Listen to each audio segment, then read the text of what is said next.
The liberal gun grab is now live. Surrender your firearm by October 30th or face up to 14 years in prison. And Pierre Poilievre just backed Carney on Greenland.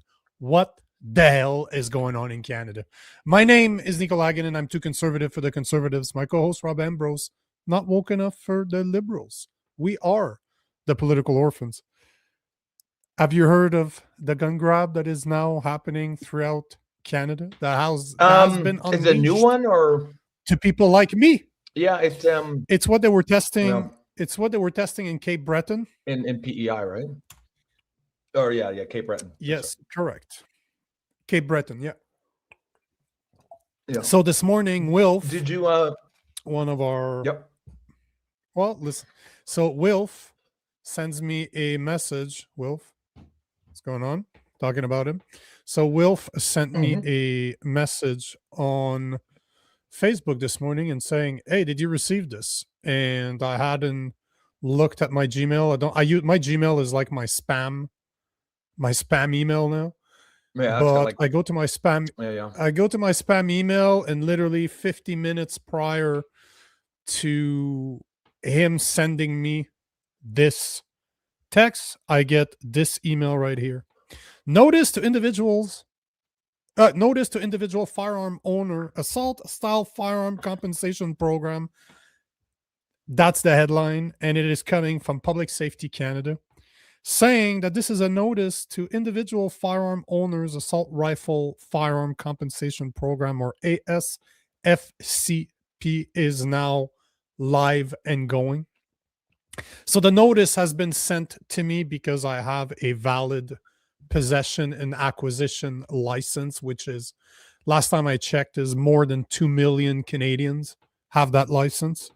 And it goes on to say that as part of various actions and programs to tackle gun violence in Canadian community, beginning in May 2020, the government of Canada deemed prohibited more than 2,500 makes and models of firearms. Should you own one of those prohibited firearms, thank you for safely storing and not using that prohibited firearm. In prohibited these firearms, such as the AR-15, the government of Canada is also committed to compensating eligible businesses and PAL holders who are impacted. The purpose of this notice is to provide you with the opportunity to be compensated should you own one or more of those prohibited firearms. It goes on to say that there's 12,000 of these prohibited firearms that were successfully collected from businesses across Canada. More than $22 billion in compensation has been provided to those businesses. That means about $1,800, which in Canada, an AR-15 is not $1,800. Like, I had a Tavor that is prohibited. That thing cost me $3,000 to $4,000. Just the gun, no optics, no upgrades, nothing. Just the bare gun. So they're talking 12,000 of those prohibited firearms have been bought for $22 million. And I wonder if that money went directly to the business for the firearms, or running the program is also part of that compensation that we're seeing.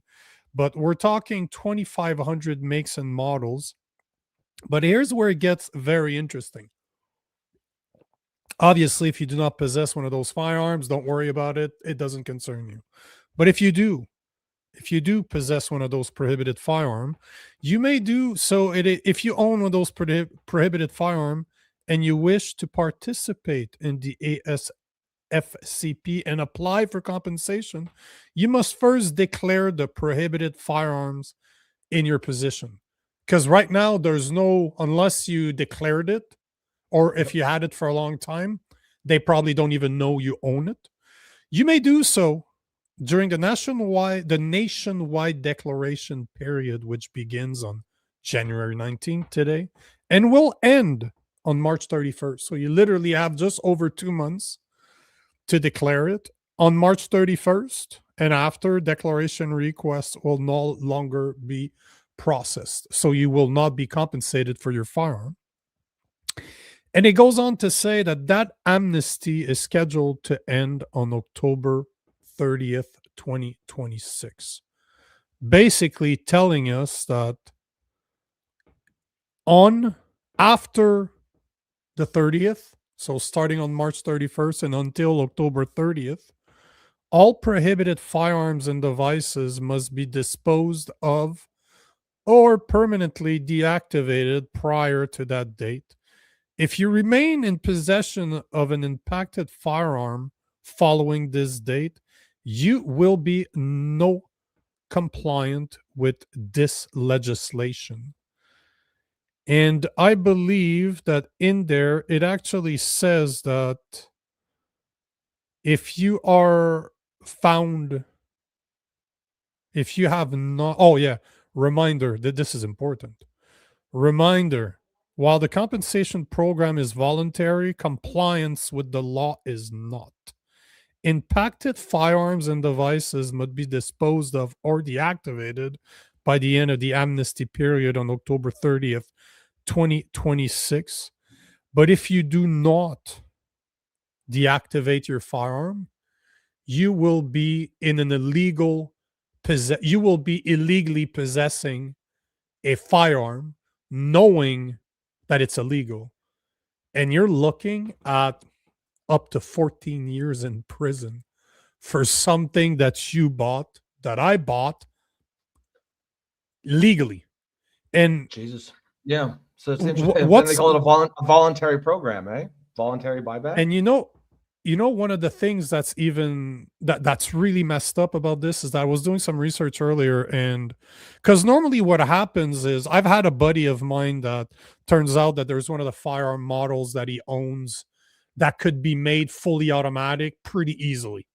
So the government banned it, as in they prohibited it.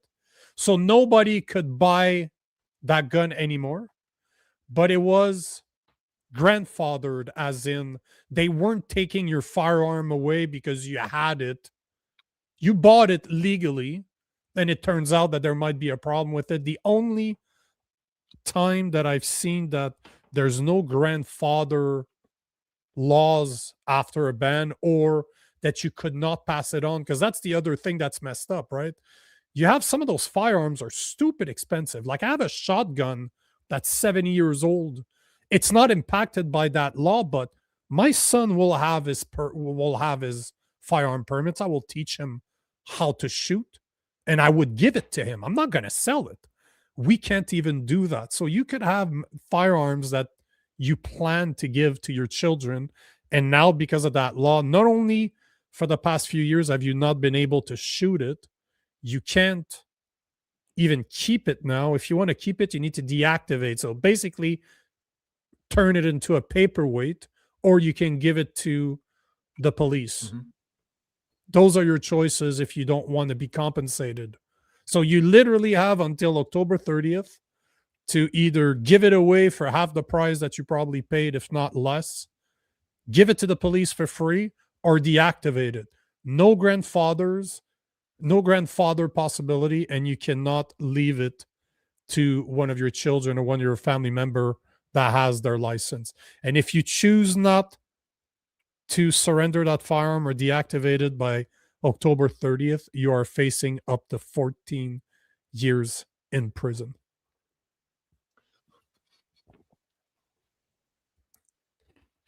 And that, my friend, is Canada. Absolutely insane. Absolutely insane. We knew it was coming. Yeah, that's wild. That's wild. But I'm really curious. Especially voluntary, right? It's voluntary. You can say no, but you'll go to jail. Technically, they're not wrong. It's voluntary. You can choose to say no, but there's consequences to your actions. Yeah. But what is very, very ironic about all of this is legal that they say that they do this, and I will quote here. They're saying that they are trying to make our community safer. This is why they're implementing that gun grab. Yet, law-abiding citizens are not the one committing crimes. People like me are not the ones committing crimes. As per statistics, we're like 2 or 3 times more safe than the average Canadian, because my name is ran into 2 different databases every day. on the federal level to make sure that I did not commit any crimes. And the RCMP has 24 to 48 hours, only needs to give me 24 to 48 hour notice to come check up on my firearms to make sure I'm storing them properly. I have less rights than a convicted pedophile. And that's a fact. The police cannot just show up to a convicted pedophile's place and just, we need to inspect all shit. They need a warrant to do that, unless he's on probation, obviously.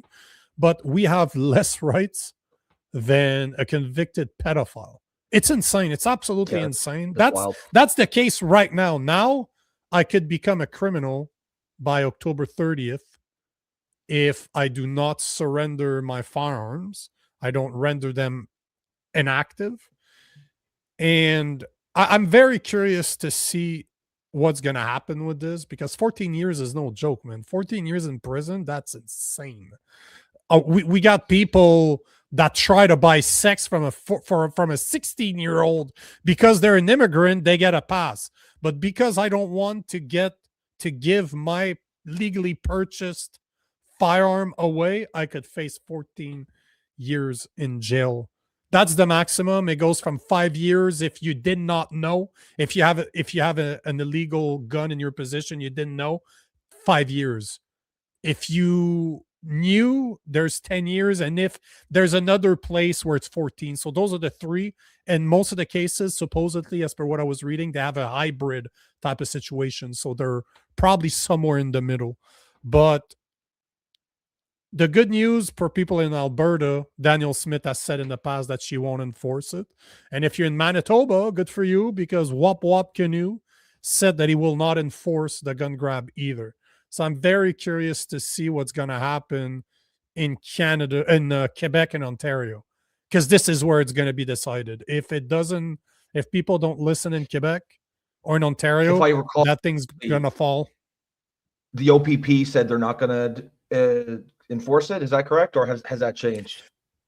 I believe so. If my memory serves me right, you're correct that the RCMP said they would not enforce it.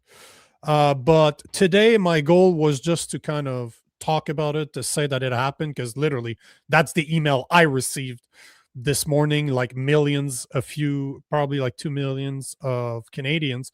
But on Wednesday, I was able to get the National Firearm Association's VP of Communication, Blair Hagan, to join us to come speak about this. So Wednesday, 7:30, the VP of Communications for the National Firearm Association, which is one of the two big gun lobby group, I guess you would call them in Canada, the CFFR and the NFA.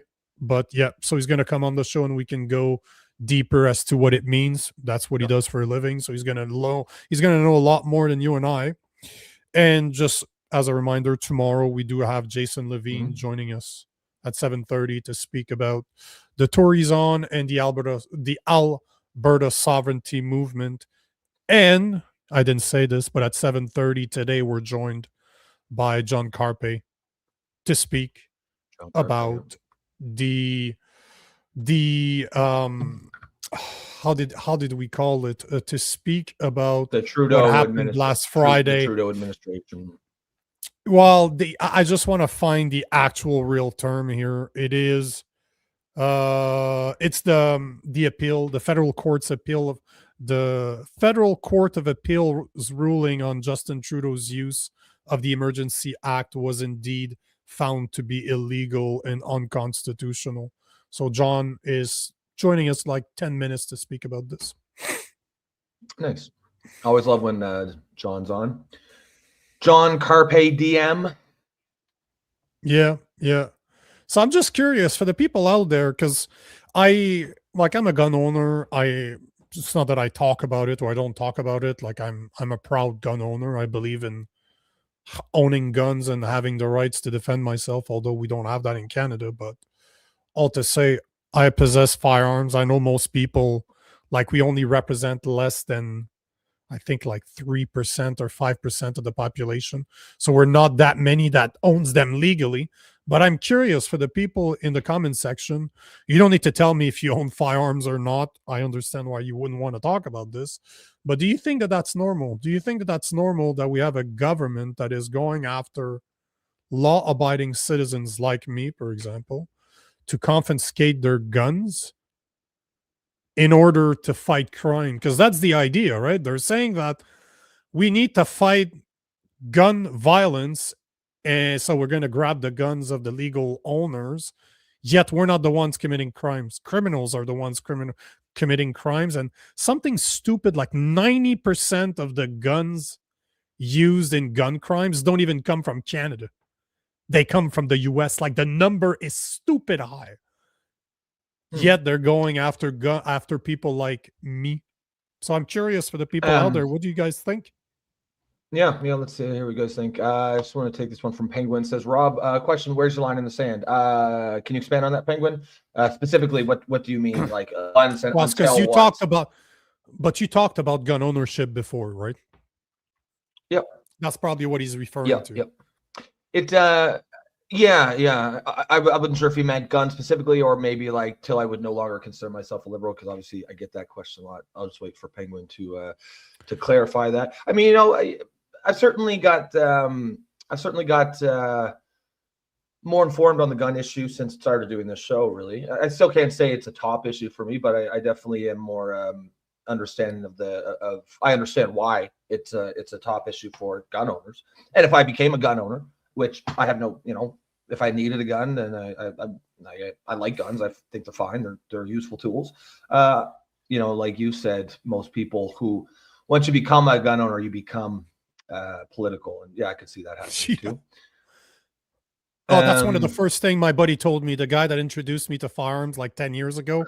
I wasn't very political back then. He's like, bro, the day you start going through the process of gun ownership, you start to see what actually people think of you and what you need to do in order to get firearms, you're going to become very, very political. And he was bang on. He was absolutely right.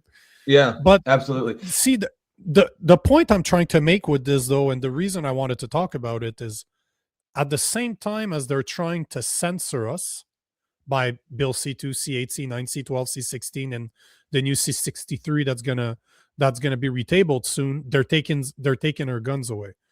When in history has a government censored their people and then taken their guns away, and it turned out well for the citizens? That the government did not become tyrannical. Look at the US. There's a good reason free speech is their First Amendment. And then the Second Amendment is you can own all the guns you need in order to get your free speech back in case your government becomes tyrannical. Here in Canada, we have neither. And both of them are happening at the same time, because the censorship happened around the 2020. Like around the COVID time is where they really started introducing those censorship bills. And now you're starting to see, and Trudeau introduced the gun grab pretty much at the same time, like 2020 to 2022. It's somewhere along those lines. I'm pretty sure it's in 2022 that he started with those gun bans. So at the same, look, please point me at one time in history where you had a government that was disarming their people and censoring them, and it turned down fine for the people. I dare you. Find one instance that it worked out for the people. It never do. It never does. That's the problem. Yeah. So it's more than just say, I have the right to go hunt and I have the right to do this. It's not about that at all. Those guns were purchased legally, and now the government feels the need to take those guns away from us. Why? That's the question that's not being asked right now. Yeah. No, I mean, it's a fair point. It's the way it's being done, calling something voluntary, but if you don't do it, you go to jail. It's not really voluntary. I don't like that. I honestly don't see the. No one's clamoring for this. Even like people on the left, normal people on the left that you meet in your everyday life, no one gives a shit about. No one's demanding this, right? It's just why are you doing it? Even Gary Apu there, the minister for public safety. Remember, he even said on camera that this was not his idea. It was Mark Carney that Yeah, wanted yeah, this, and he yeah. was just continuing what Mark Carney wanted to do. So even him admitted that he didn't really believe in it. And just look at the hypocrisy that's going on right now in Minnesota.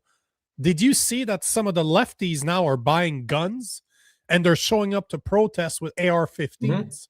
So the same people that were telling us that, do you remember the guy that shot somebody in self-defense at a Kyle something? Kyle Rittenhouse? Yes. Remember how he shot somebody at a protest in self-defense because he was getting attacked? People, the left were like, you should have stayed home. Now the same people that called him names are driving 400 kilometers, 400 miles away to go to Minneapolis. Yeah, it's wild. It's wild. That's the hypocrisy right there. But we don't even have that in Canada. And like you said, I'm not hearing people on the left. There's one organization that's talking about the gun grab, really, and it's the people that are part of the Polytechnique. You know, there was one shoot that happened in the 70s, and people don't know, but that guy was actually converted to Islam, just so that people know, but they never talk about that part because that guy has a French name, but his father was a Muslim. So, but they don't address that part. The guy was a sexist. He killed women only, was telling men to leave. Yeah. But they don't talk about that part. They just talk, that happened. Okay, one fucking time. So, but they're still talking about it. And I'm not saying that it's not a big deal. That's not what I'm saying. It's not that, like, you know, if this was something that was really being pushed by the rank and file on the left, then at least you could say, well, this is why they're doing it. You know, they gotta, you know, dance with the people they came with. To use the saying, right? You got to feed the hand that, or whatever that thing is, respect the hand that feeds you or something. But the point is, no one's doing that. Like, I don't see any large, I'm sure there are specialty advocacy groups dedicated towards gun control, but beyond them, just the regular. I guarantee, if you asked even the average lefty what their top 5 priorities are in Canada, guns would not be on there. No, because we definitely don't have the same polarization issues every day on TV like you see in the US. Yes. I know John is going to join us. Wildflower. Yeah, I bite the hand. I forget. Mixed metaphors there, but yeah, you got me. We understand now. John's is gonna join us in a few minutes.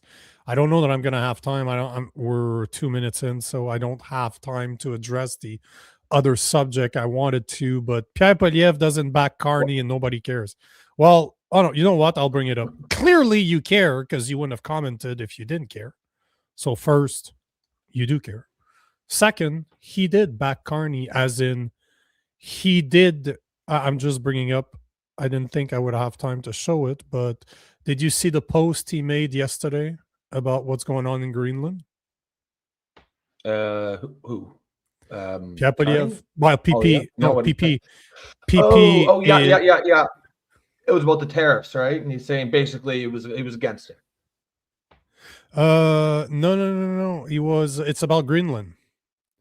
So basically, but he was saying Trump's wrong for what he's yes, not the tariffs, but because he applied tariffs on Europe to get pressure on Greenland. Yeah. So Pierre Poilievre said it is unacceptable for the U.S. to seize the territories of a sovereign country, including by threatening tariffs on other NATO countries. Greenland is part of the Kingdom of Denmark, and we support its territorial integrity. Conservatives support NATO. Wrong. And Canada's obligation as a NATO member. Wrong. Canada should strengthen the NATO alliance and rebuild our own forces in the Arctic to combat threat, also coming from China and Russia, and to protect our seas, skies, and soil.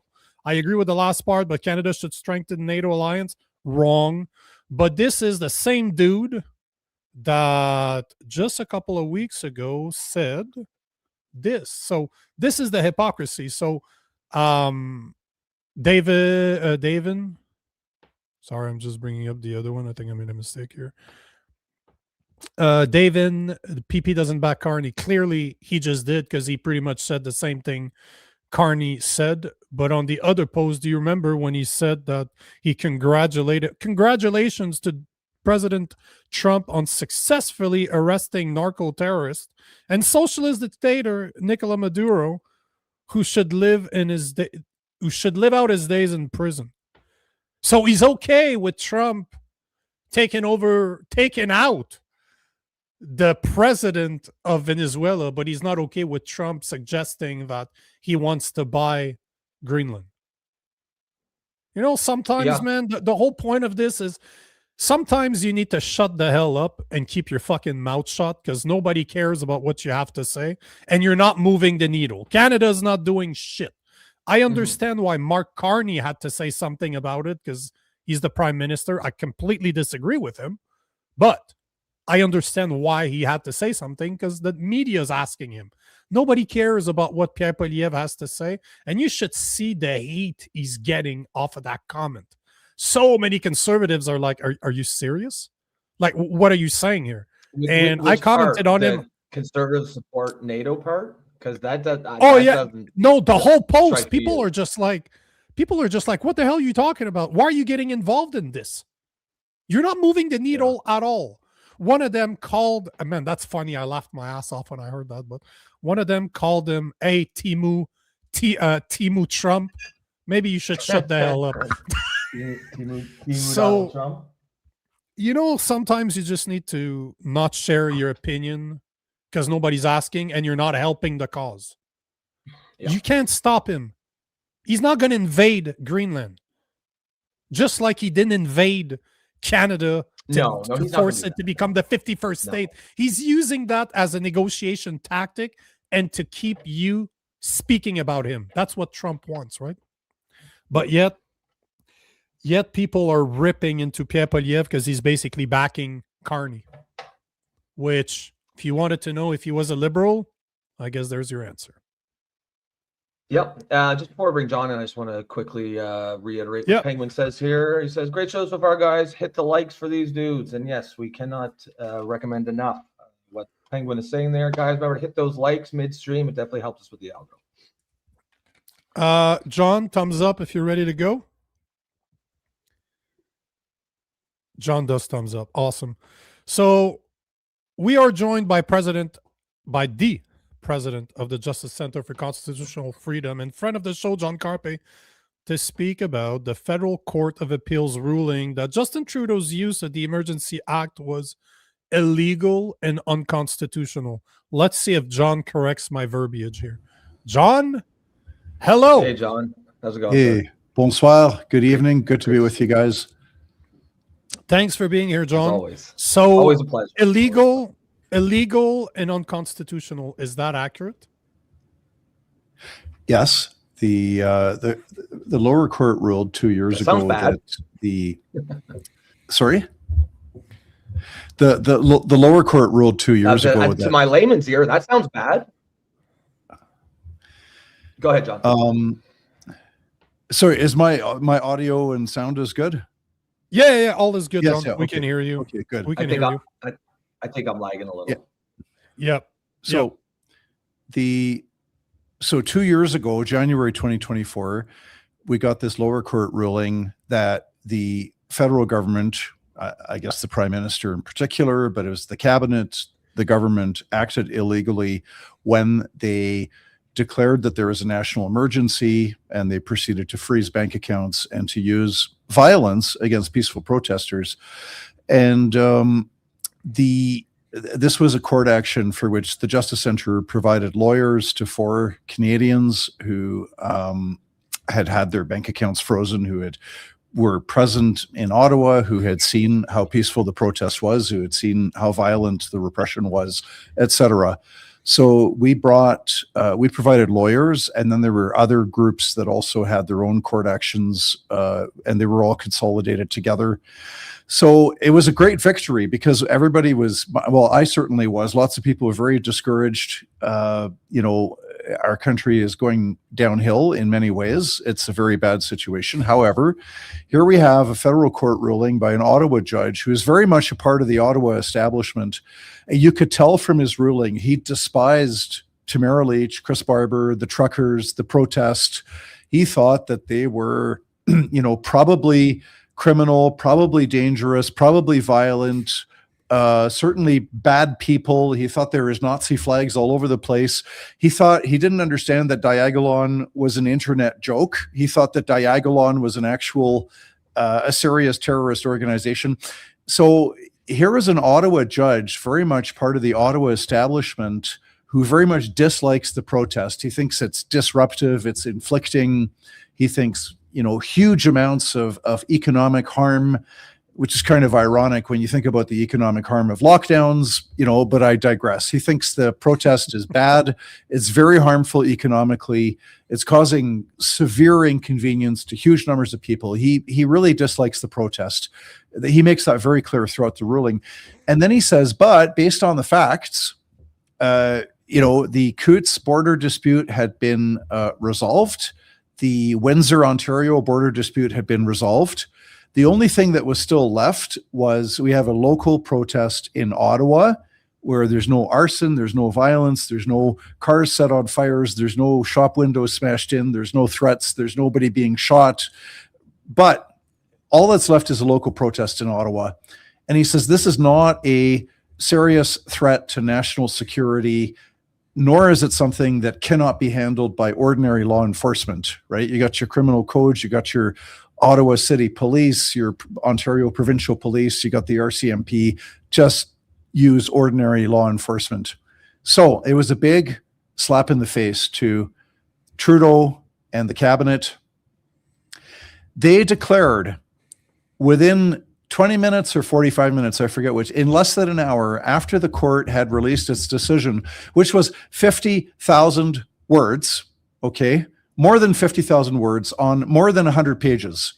There's nobody, I don't care how well you can speed read, there's nobody that can read 50,000 words on 100 pages in 40 minutes.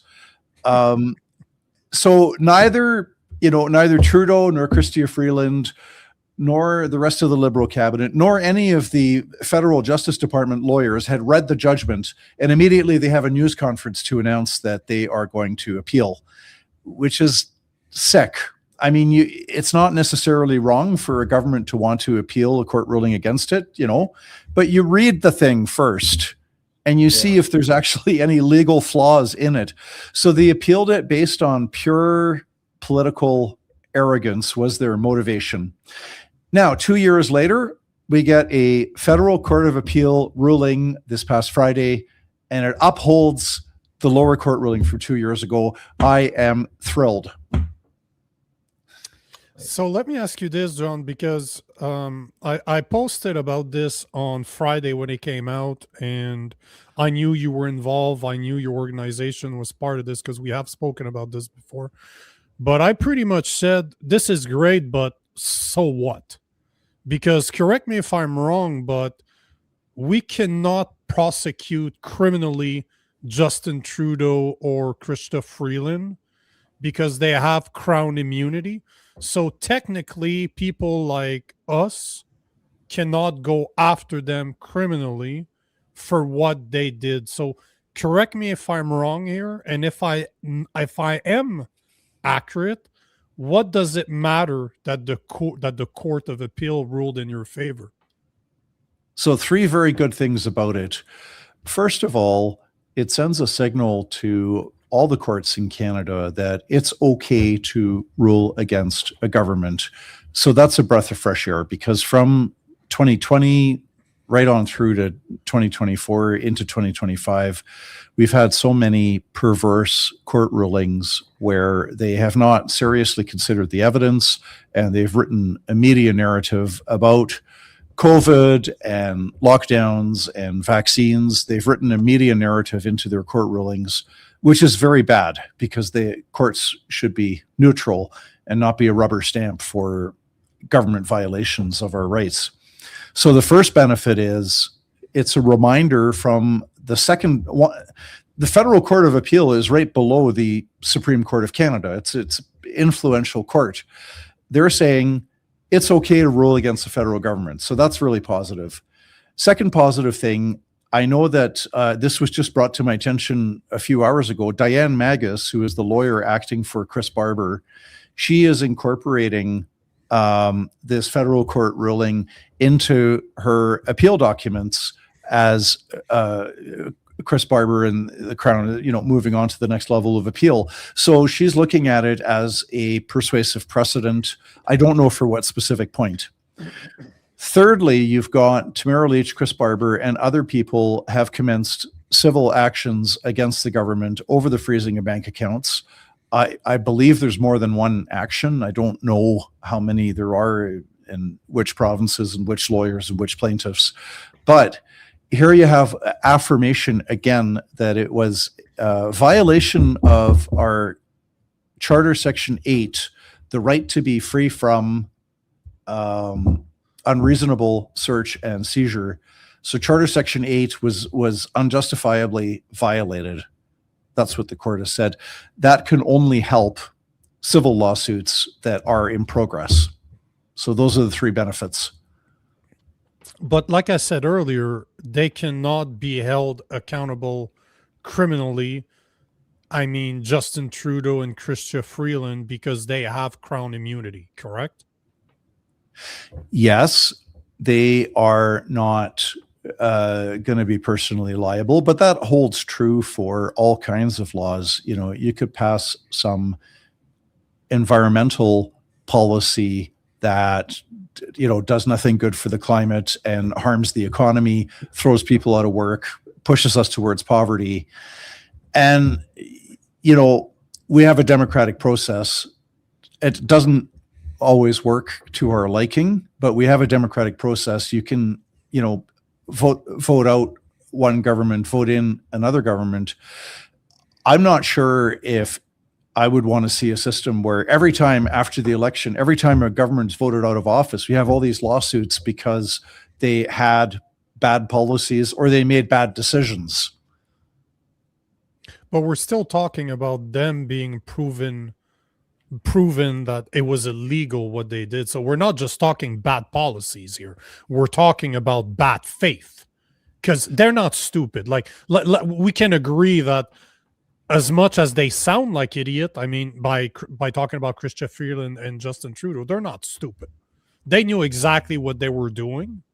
So shouldn't it be part of the process to have that bad faith element to hold those people accountable? Because if we don't hold them accountable, what's preventing the next set of politicians to do the exact same thing, knowing that they can just walk away and not really ever see the inside of a prison? Because that's the part that bothers me. Like, you can go after them for their money. Good luck proving bad faith. You can go after the Crown, and that's probably like, we all agree that what happened to Barber, what happened to Tamara Leach, what happened to King should have never happened. That we all agree, and I hope that they get dismissed, they get they get what they deserve, as in, do they deserve to get paid for what they gone through? That's for you guys' job to decide. But what I'm saying is, I think we can all agree that they don't deserve what happened to them. But I want those people to be in prison. Justin Trudeau deserves to be in prison. Chrystia Freeland deserves to be in prison. Yet both of them are going to walk away with a full pension, living large for the rest of their lives, and we're going to be paying for them when they did something that is considered criminal, at least in my opinion.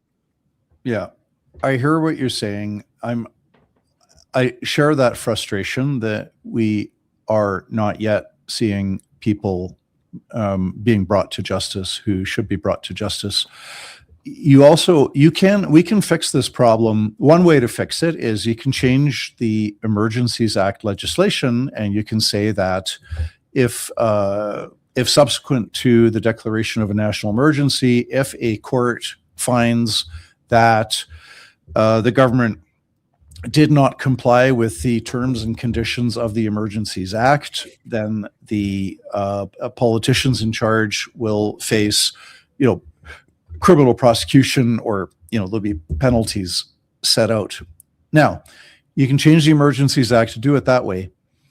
Bear in mind, that's a double-edged sword, because you could be in a situation, not likely to happen, but let's say that you had an armed insurrection of some very bad people that were actually going to overthrow democracy in Canada and seize control of the government and seize control of the military, et cetera, et cetera.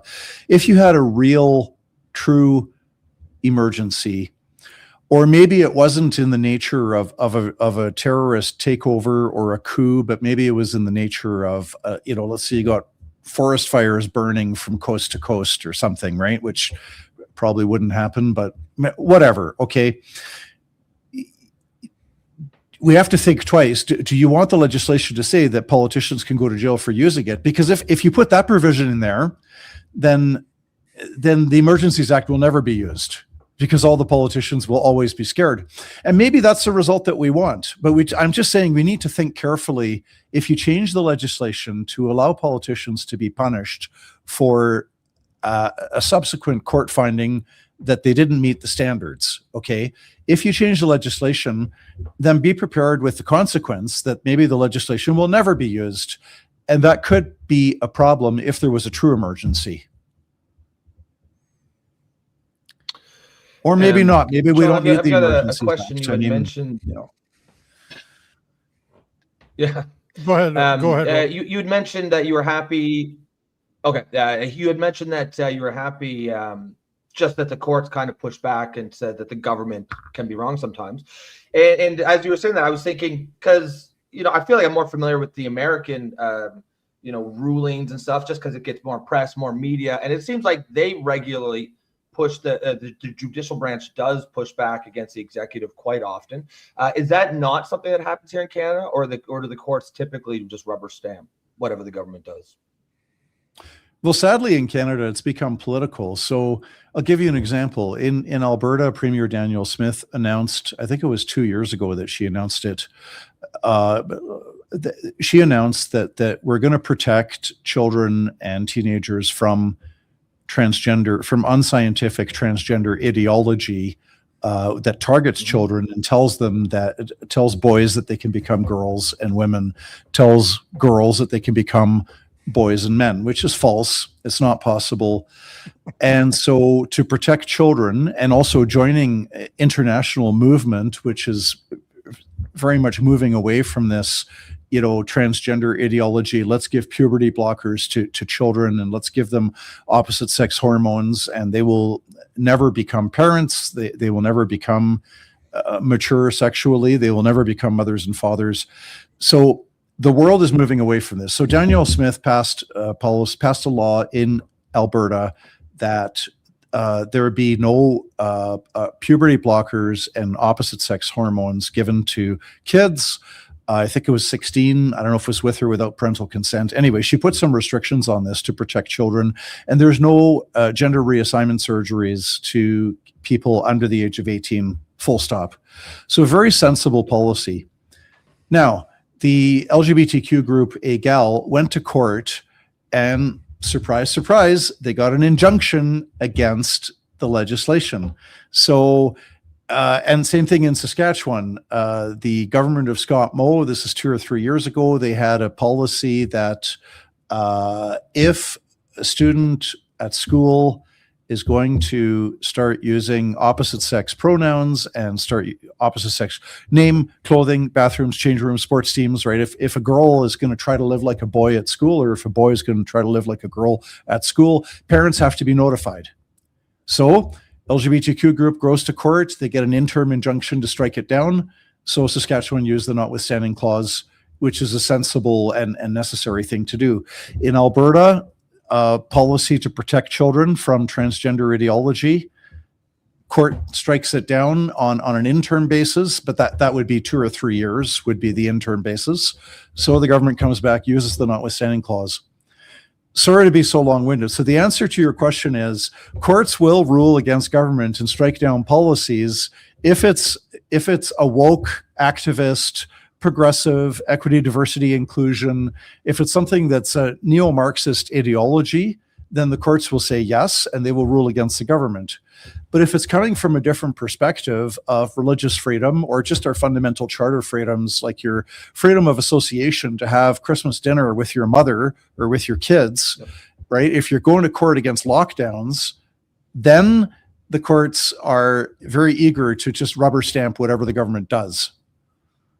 Mhm. We've seen this over and over again. I wrote a book about it.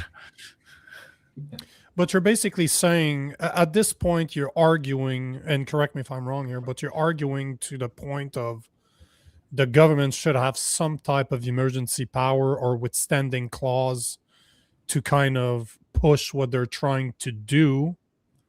But, and correct me if I'm wrong up to now, that's what you believe, that the government should have some type of almost full authority in certain very specific cases in order to deal with not normal situations. Like, I don't like to call them emergencies, but let's say for the sake of argument that they are used in an emergency. So you are let's call it a real emergency, a true emergency. Yeah, Yeah. which But the kinda making my virus was point. not. But you're kind of making my point. That is exactly my point. What's the difference between an emergency and a real emergency if you know that you cannot be held accountable criminally for your actions under the Emergency Act? And that's not just on the federal level. For the people listening, I know in Quebec, they have an Emergency Act that was established 25 years before it was ever used. And it's only supposed to be used for 30 days, 1 month at a time.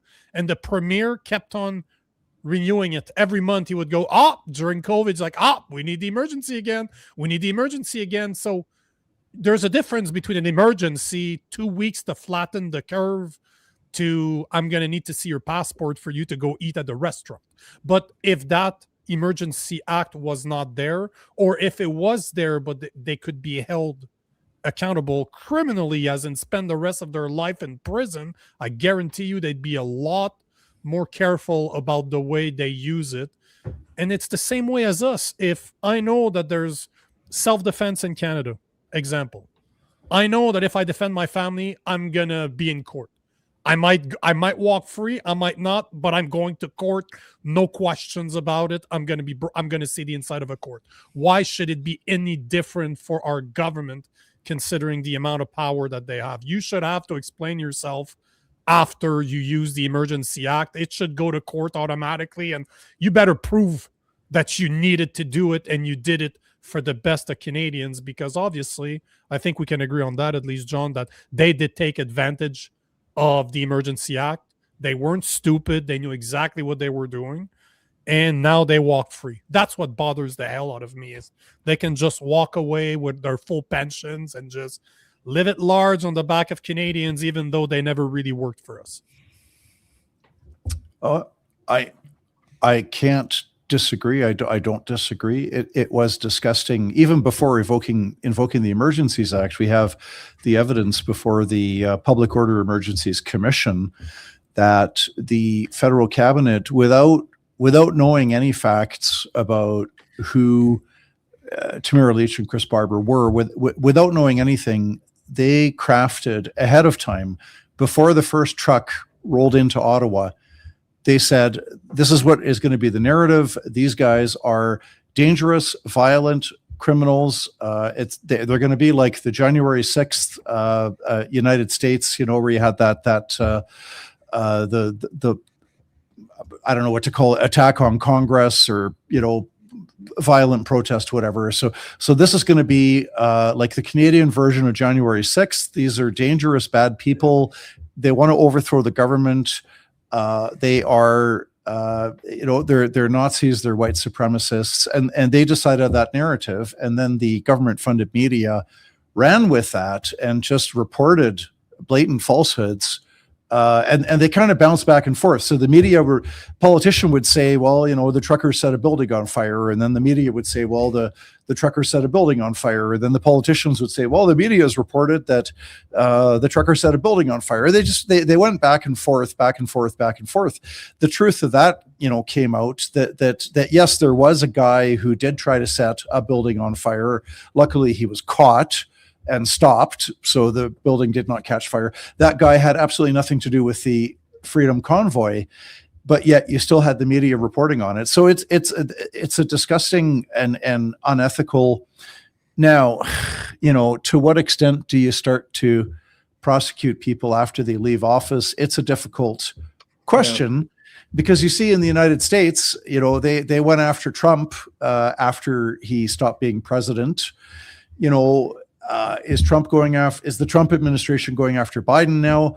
I don't know. If they are, is it a good idea? Do we always prosecute people when I ask that open-endedly, right? Do we always prosecute people who leave office, who have been caught lying? Because that's almost all the politicians of all the parties, or many of them, maybe I won't say almost all, I don't want to exaggerate, right? But there's many politicians who get caught lying, right? Mm-hmm. So do we always prosecute these people after they leave office?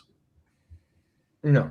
Well, that's a great question, because I believe that it is, I'm Googling it right now, I believe that it is Welsh.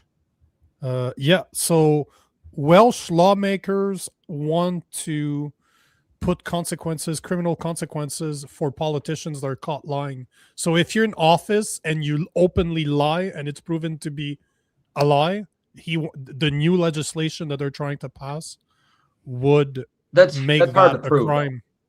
Because the lying includes minds. It's not just being wrong, right? You could be wrong without lying. Or no, lying and being wrong are two different things, or else you'd always be lying, Rob. Absolutely. You'd always be lying, Rob, if that was the case. But you're one giant liar. Yeah, but yeah, John, I'm happy for you guys, because I know the Justice Center has been involved in this for a long time. I was happy to have you on because I knew I could ask those questions without hurting your feelings. But at the end of the day, when I saw that come out on Friday, I was happy for you guys, but my first thought was, so what? So what? So thank you for being here, John. Thank you for always being a friend of the show, showing up whenever we want you on. It's always appreciated. I don't know if there's something else you wanted to pitch before we kick you out, but thank you very much for being here, John. Yeah, I appreciate it.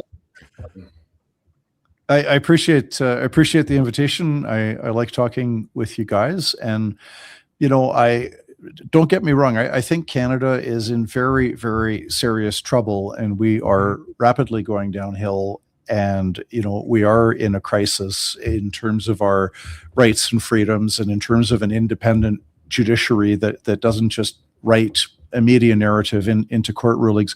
We're in big trouble. However, from time to you get a court ruling like this, where a court right below the Supreme Court of Canada rules against the federal government and effectively denounces their illegal conduct. From time to time, let's allow ourselves to celebrate the occasional victory and to feel encouraged to keep on fighting, because we're going to keep on fighting until we win. Just because I can't let you get away with this, I will have to ask you, can you give me like a 1-minute opinion of what you think of the liberal gun grab that started today that's going federal? Yes, I will say that, in my opinion, and others will disagree, but I don't think that there is a strong legal constitutional basis for resisting it. I think the failure, frankly, this is going to make me very unpopular in some quarters, but the firearms groups or groups of firearms owners, the only way they can win this battle is to educate the Canadian public about the positive usage of guns. You have a lot of ill-informed, under-informed, misinformed Canadians whose only conception of a gun is that it's this very evil thing that is used to, shoot children at a McDonald's and to commit crimes. And they don't understand the benefits for hunters, for farmers. They don't understand that a woman can defend herself against a rapist or an assailant with a gun. A gun is an equalizer. A small woman who does not have a black belt in martial arts, who's got a handgun, she can defend herself very well against a rapist or somebody who wants to assault her. That is factual, it's truthful, and it's emotional. And if I was running a firearms group, I would be raising money and spending money to do a massive advertising campaign 365 days a year to educate particularly urban Canadians and female Canadians and young female urban Canadians. They're the driving force. They're going to vote Liberal because they think that we can, protect society by this stupid, trying to register every firearm. So, sorry, I may have gone on for more than a minute, but I mean, No. again, to make myself unpopular, the firearms groups need to clean up their act and become effective by educating the public and changing public opinion. If they don't do that, we will come to a point sooner or later where every firearm in Canada will be confiscated because these firearms groups are not doing their job. Yep, there's a lot of people that are going to hate you after that. You're going to feel what it feels like to be me. Good for you, John. Yeah. Well, thanks again for being here, John. It's always a pleasure. I don't know if you had something else to add, Rob, but No, that was it for John. Appreciate you, sir. Always Thanks, a pleasure guys. to have you on. À la prochaine. Take care, Bonne John. nuit. Absolument. Bye, John. Bye-bye. Guys, So, before you go, just let me take one comment because I saw that comment twice now. yeah, Anubis. The first MK one, Hayes. the first one I called out, so I'm going to call this one out too. Your title of your channel is a sham and I'm blocking it from my feed. I don't like liars. Okay, cool. Awesome. Don't let the door hit you in the back. But hopefully you should have stayed for the 5 minutes that I was talking, because obviously he's talking about the Poilievre backs Carney. At least that's what I'm imagining, because we already again, talked about that we talked about no, that but again, this is one of my biggest gripe with the conservatives out there. And when I say conservative, I'm air quoting here the people that support the Conservative Party of Canada. It's okay for them to talk bad of the Liberals and Mark Carney, but they cannot talk bad. It's unacceptable if you talk bad about Pierre Poilievre. That's political tribalism. You're no better than elbows up. You just support somebody different, but the mentality is the same. Pierre Poilievre backed Carney when it comes to Greenland. He basically said the same fucking thing. So don't give me this shit that he didn't back him. He did back him. And this is not the first time he backs him. And if you're not talking about Pierre Poilievre and you're talking about the 14 years in prison, guess what? If as a gun owner, I don't surrender my prohibited firearms, and I actually need to check if any of my firearms are prohibited, because last time I checked, they weren't. But there's 2,500 of them, so I'm going to have to confirm if I do have prohibited ones. But my point is, I could be facing 14 years in jail. That's the law right now. That's the criminal code. You can go check it out for yourself if you want. And we will be talking about this more on Wednesday at 7:30 p.m. So don't like what I'm saying. That's fine. Call me a liar all you want if that makes you feel better, because I'm used to people calling me a liar. But that's the whole point of the show. You need to be able to call your leaders, no matter if you're lefty or righty, you fit somewhere in the middle, or you don't have anybody that represents you. You still need to be able to call them out, because none of them are doing a very good job right now, and they definitely are not working for Canadians. Guys, if you are, it looks like we got a lot of new faces here tonight. The numbers are pretty high. So if you are just tuning in, welcome to the Political Orphans.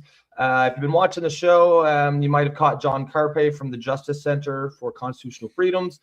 He was in here to talk. He's a friend of the show. He comes here pretty regularly to do some deep dives into any new judicial decisions that come down.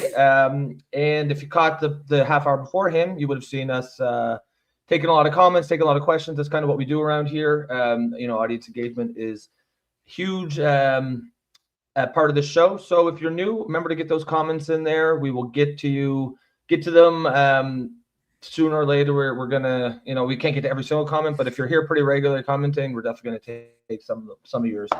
If you want to support the show, you can do that by becoming a member through YouTube for the low price of $2.99 per month. You can also buy us a coffee, which you'll see in the VR code or QR code up in your upper right hand corner of your screen. And again, a third way to support the show is just keep coming back, throwing those comments out there. But yeah, guys, hopefully you enjoyed that interview. I always like when John comes out. I get what he's saying. I don't think. I know there's a lot of I know there's a lot of pressure and push for like people to go to jail over this, but just from a legal standpoint, you know, what the court said is he applied the law wrongly, but like to use like the law itself, it was is like he had those powers. He just used them incorrectly. I think that's what they're saying. I think it'd be hard pressed to get criminal convictions out of that. And you know, if people want to push for that, I think that's fine. But I think the more important thing is reform of the system itself. You know, either rewrite the law to make sure it can't be, you know, a well-written law for that's like that describes, you know, the ways government can use extraordinary force or power. You know, there should be no way it can be used wrong. It should be very clear in the scenarios, the situations you can use them, and we shouldn't even be having these issues. Yeah, but that's never going to happen. And I would argue that the system itself has been written in a way to protect politicians from being sued criminally. Like that's the problem. The problem is not that they didn't go to jail. The problem is that the system has been written to protect them, and that's why they have liability. They're protected by the crown. Like they're not going to see the inside of a prison, although it was proven that what they did was unconstitutional and illegal. If I break the law, guess what? There's consequences for my actions.